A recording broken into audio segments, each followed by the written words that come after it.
పొద్దున్న లేస్తే చాలు ప్రతిపక్షాలు మాట్లాడే మాట ఒకటే, అసలు ఇండియాలో ఏ డిపార్ట్మెంట్ కూడా డెవలప్ అయితలేదు, అసలు ఈ ఎన్డీఏ గవర్నమెంట్ ఏం చేస్తుంది, ప్రజలను దోచుకుంటుంది, వాళ్ళకి వాళ్ళు ఎదుగుతున్నారు. ఇంకా పొద్దున్న లేస్తే ఇదే మాట మనం వింటుంటాం. కానీ మరి అదే ఏదైతే గవర్నమెంట్ అప్పట్లో ఉన్నదో ఆ గవర్నమెంట్ ఉన్నప్పుడు ఏం చేసింది, ఈ గవర్నమెంట్ వచ్చిన తర్వాత ముఖ్యంగా రైల్వే డిపార్ట్మెంట్లో చూసుకుంటే ఎంతవరకు అభివృద్ధి అయిందనే దాని మీద మనం మాట్లాడుకుందాం. ఫస్ట్ ఎన్డీఏ గవర్నమెంట్ వచ్చిన తర్వాత ఎట్లుండే, అదేవిధంగా అప్పుడు కాంగ్రెస్ ఉన్నప్పుడు ఎట్లుండే ఇది మాట్లాడుకుందాం.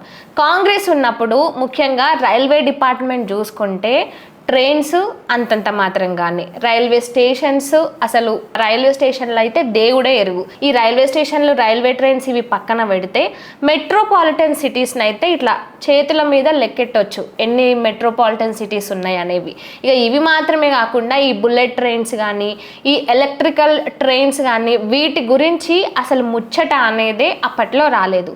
చాలామంది మాట్లాడతారు ఢిల్లీ లాంటి పెద్ద పెద్ద ఈ మెట్రోపాలిటన్ సిటీస్ అయ్యిందే కాంగ్రెస్ హయాంలో అని. అవును, కాంగ్రెస్ హయాంలోనే అది జరిగింది, మేము కూడా ఒప్పుకుంటాం. కానీ కాంగ్రెస్ ఢిల్లీ లాంటి మెట్రోపాలిటన్ సిటీస్ని అభివృద్ధి చేసినప్పటికీ ఎన్డీఏ గవర్నమెంట్ వచ్చిన తర్వాత ఈ మెట్రోపాలిటన్ సిటీస్ ఏవైతే ఉన్నాయో అవి అంతకు ముందుకు కాంగ్రెస్ ఉన్నప్పుడు కేవలం ఒక 5 మాత్రమే ఉండే. ఇప్పుడు ఎన్డీఏ గవర్నమెంట్ వచ్చిన తర్వాత 30కి పైగా మెట్రోపాలిటన్ నగరాలు అయినాయి. ఇక ఇవి మాత్రమే కాదు, మెట్రో ట్రైన్స్ విషయంలో కానీ, మెట్రో స్టేషన్స్ విషయంలో కానీ అన్నిట్లో కూడా, ఎందుకంటే సామాన్య ప్రజలందరూ కూడా ఎక్కువ ట్రావెల్ చేసేది, ఎక్కువ వాళ్ళకి అందుబాటులో ఉండేది ఈ రైల్వే ట్రైన్స్ మాత్రమే. ఎందుకంటే మిడిల్ క్లాస్ వాళ్ళు, లోవర్ మిడిల్ క్లాస్ వాళ్ళు, వీళ్ళందరూ కూడా సులభంగా ఈజీగా ప్రయాణించేది ట్రైన్స్లనే. కాబట్టి దాని మీద ఎక్కువ కాన్సన్ట్రేట్ చేసి చాలా వరకు కూడా ఒకప్పుడు చూసినట్టయితే ఒకప్పటికి ఇప్పటికీ ఈ రైల్వే డిపార్ట్మెంట్లో చాలా చేంజెస్ అనేవి వచ్చినాయి. ట్రైన్స్ విషయం కానీ, రైల్వే స్టేషన్స్ విషయం కానీ, ఇవి మాత్రమే కాకుండా ఈ రైల్వే లైన్లు ఏవైతే ఉంటాయో అవి కూడా కాంగ్రెస్ ఉన్నప్పుడు మహా అంటే 20,000 నుంచి 21,000 వరకే, అంటే 21,000 కిలోమీటర్ల వరకే ఈ ఓవర్ హెడ్ లైన్లు ఏవైతే ఉంటాయో అవనేవి అభివృద్ధి అయినాయి.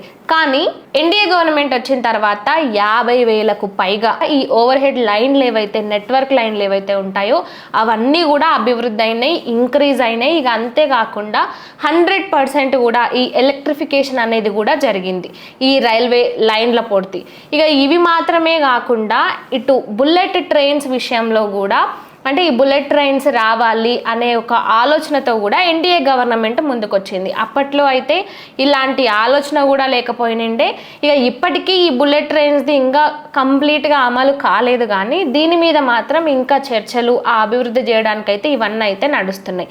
రైల్వే డిపార్ట్మెంట్లో ఈ అభివృద్ధి మాత్రమే కాకుండా ఇంకాస్త లెవెల్కి పెరిగి, అంటే మన ఇండియాలోనే ఇదొక పెద్ద అచీవ్మెంట్ అని చెప్పాలి, హైడ్రోజన్ ట్రైన్లను కూడా ఇప్పుడు మన ఇండియన్ గవర్నమెంట్ అమల్లోకి తీసుకొస్తుంది. సో ఈ హైడ్రోజన్ ట్రైన్కి సంబంధించి ప్రధానమంత్రి నరేంద్ర మోదీ ఈరోజు హర్యానాలో ఈ ట్రైన్ ఇనాగ్రేషన్ అనేది చేసిండ్రు. అసలు ఈ హైడ్రోజన్ ట్రైన్ ఏంది, దీనివల్ల యూజ్ ఏంది అని అంటే, హైడ్రోజన్ ట్రైన్ ఎక్కువగా ఏ ఇంధనంతో నడుస్తుందంటే ఈ హైడ్రోజన్తోనే నడుస్తుంది. సో ఇది ఇంధనాల అన్నిట్లకెల్లా చూసుకుంటే హైడ్రోజన్ వల్ల తక్కువ పొల్యూషన్ జరుగుతుంది, అంటే స్వచ్ఛమైనది ఈ హైడ్రోజన్ ఇంధనము. సో దీన్ని యూజ్ చేసుకుంటూ, అంటే దీని నుంచి హైడ్రోజన్ ప్లస్ ఆక్సిజన్ ఈ రెండింటితో పవర్ జనరేట్ అయ్యి ఆ ట్రైనే మంచిగా మూవ్ అవుతూ ఉంటుంది. మొత్తం కాన్సెప్ట్ ఇది. ఇక ఈ హైడ్రోజన్ ట్రైన్లో చూసుకుంటే దాదాపుగా 10 బోగీల వరకు ఉన్నాయి. సాధారణంగా మనకు రైలు అంటేనే గుర్తొచ్చేది పొగ, బొగ్గు, ఇవన్నీ కూడా గుర్తొస్తాయి. సో దీని నుంచి కొంచెం రిప్లేస్ చేయడానికి ఈ హైడ్రోజన్ ట్రైన్లను ముందుకు తీసుకొచ్చారు. ఇప్పుడు ఈ హైడ్రోజన్ ట్రైన్ ఇవన్నీ కూడా ఇంకా సక్సెస్ఫుల్గా కంప్లీట్ అయ్యే విధంగానే ఇండియన్ గవర్నమెంట్ పనిచేస్తుంది. ఇంక అంతేకాకుండా ఈ హైడ్రోజన్ ట్రైన్ల వల్ల మెయిన్ బెనిఫిట్ ఏంటంటే పొల్యూషన్ని తగ్గించడానికి ఈ హైడ్రోజన్ ట్రైన్లు బెస్ట్ అని చెప్పాలి. నార్మల్గా ట్రైన్లు అన్నీ కూడా మనకు చాలా పొల్యూషన్ ఎక్కువ ఉంటుంది, ఆ సరౌండింగ్స్లో కూడా మొత్తం అంతా ఏరియా అంతా కూడా పొల్యూటెడ్ అయి ఉంటుంది. సో దీన్ని రిప్లేస్ చేయడానికి ఇంకొన్ని వాటిలో ఏంటంటే కొన్ని డేంజర్గా ఉండే కొన్ని ప్లేసెస్లో ఈ ఓవర్ హెడ్ లైన్లు, ఈ నెట్వర్క్ అనేది బిల్డ్ చేయడం కాస్త ఇబ్బందిగా ఉంటుంది. ఈ హైడ్రోజన్ ట్రైన్ల వల్ల ఏమవుతుందంటే ఈ ఇంజన్ దానికి అదే పవర్ని జనరేట్ చేసుకుంటుంది కాబట్టి అంత ఇబ్బంది అనేది ఏముండదు. అలాంటి ప్లేస్లలో ఈ హైడ్రోజన్ ట్రైన్ ట్రైన్లు మంచిగా యూజ్ అవుతాయి, ప్రజలకి కూడా ఇబ్బంది లేకుండా అందులో కూడా కంఫర్టబుల్గా ఉండే విధంగా కూడా వీటిని రూపొందించిండ్రు. ఇంకా చెప్పాలంటే గ్రీన్ ఇండియా వైపు ఈ హైడ్రోజన్ ట్రైన్లు తీసుకుపోతున్నాయని చెప్పొచ్చు. ఇంకా చెప్పాలంటే ఇంపార్టెంట్గా మన స్వదేశీ టెక్నాలజీతో రూపొందించింది ఈ హైడ్రోజన్ ట్రైన్.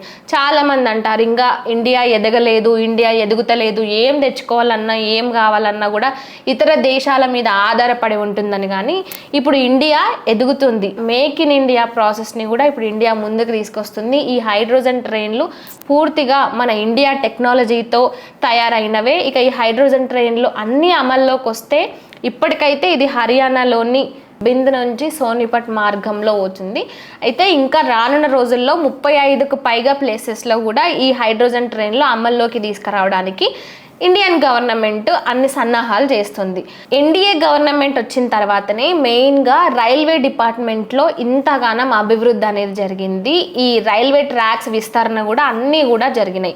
ఎందుకంటే చాలామంది మాట్లాడుతుంటారు ఈ డిపార్ట్మెంట్ని అసలు మోడీ గవర్నమెంట్ పట్టించుకోలేదు, అప్పట్లో కాంగ్రెస్ ఉన్నప్పుడు డెవలప్మెంట్ అయ్యింది, అసలు ఏది కూడా కనిపిస్తలేదు, దేని మీద దృష్టి పెడతలేరు, అది పెడతలేరు, ఇది పెడతలేరు అని మాట్లాడేటోళ్ళకి ఇప్పుడు ఈ హైడ్రోజన్ ట్రైన్ ఇండియాలో ఫస్ట్ టైం ఇండియాలో ఈ హైడ్రోజన్ ట్రైన్ను తయారు చేయడము, దాన్ని అమల్లోకి తీసుకురావడం, ఇంకా రానున్న రోజుల్లో మొత్తం భారతదేశం అంతటా కూడా చాలా ప్లేస్లలో ఈ హైడ్రోజన్ ట్రైన్ని తీసుకొచ్చే విధంగా కూడా అధికారులందరూ కూడా దీనిపైన ఒక నిర్ణయానికి అనేది వస్తున్నారు. సో ఇప్పటికీ రైల్వే డిపార్ట్మెంట్ గురించి మాట్లాడేటోళ్ళకి ఇది ఒక మంచి గుణపాఠం అని చెప్పొచ్చు.